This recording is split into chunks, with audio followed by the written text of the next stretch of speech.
Welcome to the Rim Brake Rodeo. We hope this video helps. In this video, I will show you how to change the oil in your Hyundai Accent. First, gather all your essential tools, including a wrench, an oil filter wrench, and a drain pan.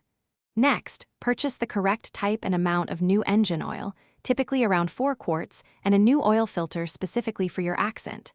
Ensure your vehicle is on a level surface and the engine is slightly warm. Finally, locate both the oil drain plug and the oil filter underneath your car before starting. Now that you are prepared, it is time to drain the old engine oil. Position your drain pan directly under the oil drain plug. Using your wrench, carefully loosen and remove the plug. Be ready for the oil to flow out quickly. Allow all the old, dirty oil to completely drain into the pan. This usually takes about 10 to 15 minutes. Once the flow stops, clean the drain plug and reinstall it securely, ensuring it is hand-tightened. Then give it a final snug turn with the wrench.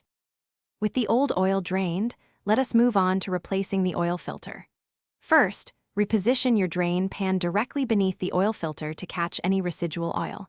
Use your oil filter wrench to carefully loosen and remove the old filter. Expect a small amount of oil to spill. Before installing the new filter, apply a thin layer of fresh engine oil to its rubber gasket. Then, hand-tighten the new filter until snug, and give it an additional 3/4 of a turn for a secure fit. Now for the final steps. Locate the oil fill cap on top of your engine. Carefully pour the recommended amount of new engine oil into the fill opening. Your Hyundai Accent typically requires about 4 quarts of oil. After filling, replace the cap and check the oil level using the dipstick, adding more if necessary to reach the full mark. Finally, start your engine briefly to circulate the new oil. Turn it off. Then recheck for any leaks and confirm the oil level is correct. You're all set. Thanks for watching. Consider subscribing if we helped you.